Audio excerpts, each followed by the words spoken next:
Hello అందరికీ, ఎలా ఉన్నారు? బాగున్నారా? నేనైతే చాలా చాలా బాగున్నాను. మీరు కూడా బాగుండాలని అయితే మనస్ఫూర్తిగా కోరుకుంటున్నాను. So welcome back to my channel craze Monica 123. అయితే ఈరోజు వ్లాగ్ ఏంటంటే, ఇంట్లో పూజ చేసేసి అయితే మేము బయటికి వెళ్తున్నాం అనమాట. అంటే మా చింటూగానికి ఇంట్లోనే ఉండి బోరు కొడుతుందని ఇక పార్క్కి తీసుకెళ్దామని మా ఆయనని అయితే అడిగిన. అయితే సరే మరి వెళ్దామని అంటే, సరే నేను పూజ చేస్తా కొద్దిసేపు అయితే ఆగు అని చెప్పిన. సరే అని ఇంట్లో అయితే దీపం అయితే పెట్టేశాను. ఈవినింగ్ పూట సాటర్డే కదా, మార్నింగ్ అండ్ ఈవినింగ్ 2 టైమ్స్ అయితే పూజ చేస్తాను ఇంట్లో. నేను ఖచ్చితంగా దీపం పెడతాను. అంటే సాటర్డే అంటే ఎక్కువ నేను ఆంజనేయ స్వామి దేవునికి ఎక్కువ నమ్ముతాను కాబట్టి, సో అలాగైతే స్టార్ట్ అయిపోతున్నాము. సో మా బుడ్డోడైతే మెట్లు దిగురు అంటే కూడా దిగుతలేడు. డాడీ కోసమే వెయిటింగ్. వాడైతే సరే అనేది కిందికి వచ్చినాం. ఇది మా వెహికల్ అబ్బా, మా ఆటో, మా ఓన్ పైసలతో కొన్నాం తెలుసా. చాలా కష్టపడ్డాం. ఇదొక మాకైతే గుర్తుగా ఒక ఆటో తీసుకున్నాము. ఇదే మా బిజినెస్, ఇదే మా జాబ్, మాకంటూ వేరే జాబ్ లేదు. అంటే మా ఆయన అయితే ఆటో నడిపిస్తాడు అనమాట. సో ఇక మేమైతే పార్క్ వెళ్ళిపోదామని అయితే ఎక్కి కూర్చున్నాము. మా బుడ్డోడు చూసాడా ఎంత హ్యాపీగా ఎక్కి కూర్చున్నాడు అసలు వాడైతే. అయితే ఇక్కడ మా ఆయన నాకు అంటున్నాడు, ఏందే ఫేస్ బోడి బోడి కొడుతుంది, ఏమో పెట్టుకోవడం మర్చిపోయినావు అంటే, నేనేం పెట్టుకోవడం మర్చిపోయినా అబ్బా నా అంతలు నేను అనుకుంటున్నా.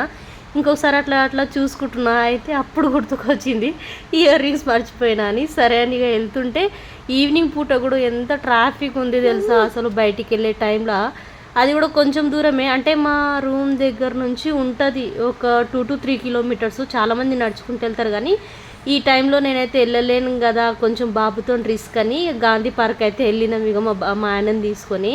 మా బుడ్డోడైతే ఫుల్ ఖుషి. ఉరుకురా అంటే మాత్రం లేదు, వాడు అటు ఇటు చూస్తుండు. అంటే అదే జారే బండ ఎక్కడెక్కడ ఉందా అని చూస్తుండు తెలుసా. నాకు ఈ పార్క్ అంటే ఇష్టము, కానీ మరి అంత కాదు. కానీ ఓకే, చిన్న పిల్లలకి ఆడుకోవడానికి అయితే బాగుంది. చూసారా ఈ బండ దగ్గర రావడానికి వాడైతే ఫుల్ అంటే ఫుల్ హ్యాపీ. ఎప్పుడెప్పుడు జారాలా, ఎప్పుడెప్పుడు ఆడుకోవాలా అని. వాళ్ళు ఎంతసేపు ఆడుకుంటే అంత హ్యాపీగా ఉంటారు, అంత ఎనర్జీగా కూడా ఉంటారు. వాళ్ళకి అంత హ్యాపీనెస్. దాని మీద ఎక్కువ పెట్టా అంటే కూడా ఎక్కుతా లేడు. లేదు నేను దాని మీదే ఆడతా అని. సరే అని అక్కడక్కడ నుంచి ఏనుగు దగ్గర పోయిండు. డాడీ ఈ ఫర్ ఎలిఫెంట్ డాడీ అని అంటుండు మా బుడ్డోడైతే ఇక్కడ. అవునా బెటా అని అంటే, అంటే ఎట్లుంటుంది బెటా అంటే అని అంటుండు. సౌండ్ చూపిస్తాడు వాడు, కానీ నేను ఇక్కడ కట్ చేసిన. నెక్స్ట్ టైం ఎప్పుడైనా వెళ్తే ఆ సౌండ్ అయితే మంచిగా మీకు ఖచ్చితంగా చూపిస్తాను నేను. కానీ మా చుట్టుపక్కల ఏరియాలో అయితే ఎక్కడ పార్కు దగ్గరలో లేదు తెలుసా. చాలా అంటే చాలా ట్రై చేసినాము. పిల్లల్ని ఆడిపోయడానికి కూడా దగ్గరలో ఏం లేవు. ఇక మా ఆయన ఇంటికాడ ఉన్నప్పుడల్లా అడుగుతా నేనైతే పార్క్ తీసుకోదాం బుడ్డోనికి కొంచెం ఆడుకోనికి ఫ్రీగా ఉంటుందని. సరే అని మా ఆయన అయితే అన్నాడు. అయితే ఇక్కడ ఈ జింక మీద కూర్చొని ఆడుకోవడానికి వాడైతే మస్తు భయపడుతుండు. వద్దు డాడీ అని 2-3 సార్లు ఎక్కిపించింది మా ఆయన. అట్లనే ఒక సైడ్ నవ్వుతుండు, ఒక సైడ్ ఏడుస్తాడు వద్దు వద్దు అని. అసలు వాడి మాట వానికి అర్థం కానట్టు వద్దు డాడీ అని మస్తు భయపడతాడు. అయితే కింద వండబెట్టింది, అది మొత్తం గుచ్చుకుంటాయి కదా అని ఏడుస్తున్నట్టే. చిన్న చిన్న అవి ఏమిటో మొత్తం గ్రీన్ ట్రీస్ మొత్తము, అదే గార్డెన్లో చిన్న ఉంటాయి కదా, అవి గుచ్చుకుంటాయని వద్దు డాడీ పద. మళ్ళీ ఊ అంటే ఆడిపోయి మళ్ళీ జారుబండ దగ్గరికి వద్దామని ఏడుస్తుండు. ఇక చిన్నపిల్లలు ఏడుస్తే మనం ఊరుకుంటామా, తీసుకెళ్ళాలి కదా, తప్పదు కదా. ఇక అయితే ఆడికి వెళ్ళినాము. మా ఆయనకి చెప్తా నేను, ఫ్రీడమ్ వదిలే వాడికి ఆడుకొని వాడు ఎంబడెంబడి తిరుగుతున్నామనంటే చిన్నపిల్లలు అన్నీ ఏడన్నా తగిలించుకుంటారు అని. సర్లే మీరు ఆడుకోండి, నా పని నేను చూసుకుంటానే. ఇక్కడైతే చూస్తున్నాం కదా మనము, January 26 రిపబ్లిక్ డే కదా, మొత్తం డెకోర్ చేశారేమో, మొత్తం అలానే ఉంది. కానీ చిన్నపిల్లలు మొత్తం గుంజేశారు. ఇక్కడైతే ఫ్లవర్స్ మొత్తం ఏడికి అయితే ఆడికున్నాయి. అయితే అక్కడ నుంచి వచ్చి చూసేసరికి మళ్ళీ వీళ్ళది అవ్వలేదా, ఎంతసేపు ఆడుకుంటారు అనేసి నేను వాళ్ళని వదిలేసి నా అంతలే వీడియో షూట్ చేసుకుంటున్నాను. అయితే ఇక్కడ నాకు ఆంటీ అడిగింది ఫ్లవర్స్ పేరు నీకు తెలుసా బెట అంటే, నాకు తెలియదు, మీకు తెలిస్తే కామెంట్ చేయండి. నాకైతే ఈ గార్డెన్ ఈ పార్కులో అయితే ఈ గార్డెన్లో మొత్తం నాకు ఈ నెమలి బొమ్మ అంటే చాలా నచ్చింది. ఎక్కువ వచ్చినా నేను అక్కడనే కూర్చుంటాను. మా బుడ్డోడు మాత్రం ఇక్కడ గోమాత దగ్గరనే ఆడుకుంటున్నాడు. వానికి ఇక్కడైతే చాలా ఇష్టం ఆడుకోవడము.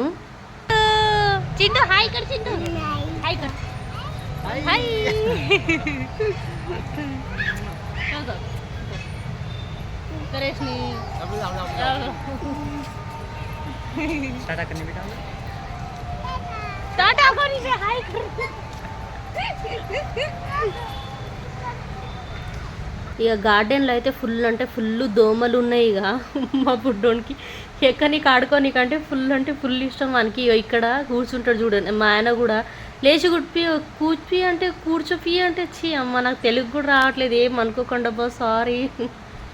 తెలుగు కొంచెం అప్పుడప్పుడు మిస్టేక్స్ అవుతూ ఉంటాయి. ఏం చేస్తాం, అందరికీ అయితే కదా, నాకే కాదు కదా. సర్లే ఫోన్లే కానీ అది వదిలేయండి. ఇక మా బుడ్డోడు చూడండి ఎంత హాయిగా చూస్తున్నాడో కూర్చొని. అక్కడ చిన్నపిల్లలు వచ్చి ఆడుకుందామని చాలామంది వచ్చారు, కానీ మా బాబు కింది దిగుతలేడు అని అయితే మా ఆయననే దింపిండు, రారా బేటా అని. అయితే ఇక్కడ చాలామంది చిన్న పిల్లలు కానీ పెద్దవాళ్ళు కానీ ఎంతమంది వస్తారంటే నిజంగా గార్డెన్లో ఇట్లా పార్కుకి వెళ్ళి మంచిగా ప్రశాంతంగా ఏ బాధ ఉన్నా ఎన్ని టెన్షన్స్ ఉన్నా గార్డెన్లోకి వెళ్ళి హాయిగా కూర్చోవాలబ్బా. నిజంగా అన్నీ మర్చిపోతాం మనమైతే. ఇక్కడ దగ్గరలో ఏరియాలో మొత్తం అయితే ఎక్కువ ముస్లిమ్సే ఉన్నట్టున్నారు. ఎక్కడ చూసినా చాలామంది ముస్లిమ్స్ ఉన్నారనమాట. ఇక ఎక్కడ అంటే వాళ్ళు ఫ్యామిలీ గ్రౌండ్లో కూర్చుంటారు కదా, అట్లా అనమాట. అయితే ఇక్కడ చిన్నపిల్లలకి వస్తే పగని మొత్తం క్రికెట్ బ్యాచ్ దిగింది. ఇగో వీళ్ళదంతా వీళ్ళనే చూస్తుంది. మా పోరోడైతే వీళ్ళని చూసి ఆగమైతుండే అసలు. ఎంతమంది వచ్చారంటే వాళ్ళు ఆడుకుంటారు కూడా ఒకటేసారి అంతమంది వచ్చిర్రేమో. చాలా బాగుంది కదా అసలు. నైట్ టైం అయితే గార్డెన్ అయితే చాలా అంటే చాలా బాగుంది, నాకైతే చాలా నచ్చింది. అందుకే సో ఇట్లా షూట్ చేసిన మీరు కూడా చూస్తారు కదా అని. బాగుంది కదా నైట్ టైంలో ఆ లైటింగ్స్, ఆ గ్రీన్ ట్రీస్ కానీ, చిన్నవాళ్ళు పెద్దవాళ్ళు ఏజ్ అంటే ఆ ఏజ్ వాళ్ళందరూ వచ్చి హ్యాపీగా ఆడుకుంటున్నారు. ఇక మా బుడ్డోడిని అయితే వాడు ఎంబడి తిరగలేక కొద్దిసేపు అయితే మేము వదిలేసాము. నీ ఇష్టం రా బాబు ఎంతసేపు అని ఆడుకొని. చూడండి ఎంత హాయిగా అనుకుంటా మస్తు ఆడుకుంటున్నాడు. సరే అని వాడిని అయితే చాలాసేపు ఫ్రీగానే వదిలేసినాం మేము, దగ్గర హాఫ్ అన్ అవరు. నేను మా ఆయన కొద్దిసేపు ఇట్లా అట్లా ఫోన్ చూసుకుంటూ వస్తుంటే ఈ పోరాడు అందరూ ఉరుకుతున్నారని మా బుడ్డోడు చూసారా ఆడనే ఆగిపోయిండు, వాళ్ళని చూసుకుంటూ ఆగిపోయిండు. ఆడుకోపోరా అంటే ఈ గడ్డిలో ఎక్కుతా అంటుడు ఎక్కనంటుండు. ఎందుకంటే కొంచెం గడ్డి కాళ్ళకి గుచ్చుకుంటుందని వెనక ముందు ఆలోచిస్తున్నాడు అన్నమాట వాడైతే. సరే పోదామా బెటా నన్న, నేను అయితే ఎక్కడికి మమ్మీ అని అంటుండు. పోదాం రా డాడీ పోదాం అంటుండు, లేట్ అవుతుంది వీడికి రూమ్కి వెళ్ళి వంట చేసుకోవాలంటే మా ఆయన పోతుండే నెమ్మడెమ్మడే ఉరుకుతుండు. ఇక చాలా అయిపోయినట్టుంది మా బుడ్డోనికి కూడా ఆడి. సరే అని అయితే ఇక్కడ బయటికి వెళ్తున్నాం మేము. గార్డెన్ నుంచి బయటికి వెళ్ళంగానే ఇక్కడ చెప్పులు వదులుతారనమాట. అయితే లాస్ట్ టైం మేము ఇక్కడికి వచ్చినప్పుడు మా ఆయన చెప్పులు ఎత్తుకోరు, కొత్త చెప్పులే. ఈసారైనా ఉన్నాయా లేదా అని చెక్ చేస్తున్నాము. అమ్మయ్య థ్యాంక్ గాడ్ ఉన్నాయి, ఎవరు ఎత్తుకోలేరు. ఎందుకో ఫస్ట్ టైం అట్లా పోగానే భయమైంది, ఈసారి కూడా పోతేమో ఆటోలోనే వదిలేద్దామని అన్న మా ఆయనకి. కానీ ఉండనులే ఎవరు ఎత్తుకోతారులే, ఏదో ఒకసారి జరిగింది ఊకే జరుగుతుందా అంటే సరే అని. ఇక్కడ చూసారు ఐస్ క్రీమ్ బండీస్ ఎన్ని ఉన్నాయో చూస్తే ఎప్పుడెప్పుడు తిందామనిపించింది, కానీ ఫుల్ కోల్డ్ ఒక సైడు. ఇక తిడతాడని అయితే వేడి ఇక్కడ పునుగులు కూడా వేస్తున్నారు. అయితే మా ఆయన వాళ్ళు పునుగులు కూడా తిన్నారు, సమోసా. అయితే నేను ఇక్కడైతే పానీపూరి తింటున్నా. ఒక 20 రూపీస్ది తిన్నాను నేనైతే. మా బుడ్డోడు కూడా పానీపూరి తిన్నాడు, మా ఆయన కూడా తిన్నాడు. మా ముగ్గురికి కలిపి 20 మొత్తము 60, 70, 80 రూపీస్ అయినాయి. అయితే మా చింటుగాడిని అడుగుతున్నాయి ఇక్కడ ఎట్లా తిన్నావు బెటా అంటే అమ్ అనుకుంటూ చూపిస్తున్నాడు. మీరే చూడండి ఎట్లా తెరుస్తున్నాడు నోరు తిన్నదంతా తిని. అయితే ఇక్కడ మా ఆయనకి చెప్పినాయి కదా, సరే బనానా తీసుకోవద్దాము మళ్ళీ ఎప్పుడు వస్తామో తెలియదు కదా, బనానా తీసుకురా చింటుగానికి పొద్దున్న తినడానికి. అయితే సరే అని బనానాస్ తీసుకొని మళ్ళీ పొద్దున చాయ్కి బ్రెడ్ కావాలంటే బ్రెడ్ కావాలి కదా, మళ్ళీ బిస్కెట్స్ కూడా తినడం అయితే మానేసినాం అనమాట. సో అది కానీ ఇక్కడైతే బ్రెడ్స్ తీసుకున్నాము. బ్రెడ్స్ తీసుకుని అయితే ఇక స్టార్ట్ అయిపోయినాం, ఇంటికి వెళ్ళిపోతున్నాం అనమాట. అయితే ఇంటికి వెళ్ళి వంట చేయాలి కదా, బయట ఫుడ్ కూడా హెల్త్ మంచిది కాదు, ఎప్పుడో ఒకసారి తినొచ్చు కానీ ఎప్పుడంటే అప్పుడు బయట ఫుడ్ తినొద్దు అనేసరికి అయితే మా ఆయన కూడా చెప్పినాం పదా అంటే సరే అని. ఏమైనా తీసుకోవాలా ఇంకా అని అడుగుతుండు మా ఆయన. అయితే ఏమొద్దు చాలా ఇప్పటికైతే ఫుల్గానే తిన్నాం కదా అని. అయితే ఒక సైడ్ ఫుల్ లెగ్ పెయిన్ నాకైతే. మా ఆయనకు చెప్పలేను లెగ్ పెయిన్ అవుతుందని, మళ్ళీ ఏమైందో అని అనుకుంటాడు. ప్రెగ్నెన్సీ టైంలో ముందే చాలా సీరియస్ తీసుకుంటారు వాళ్ళు మనల్ని. అవునా కాదా ఏదైనా సరే చూసి చెప్పాలి వాళ్ళకు, ఎందుకంటే ఎక్కువ టెన్షన్ తీసుకుంటారు. సో బాయ్, మరి నెక్స్ట్ వీడియోలో కలుద్దాం, జాగ్రత్త.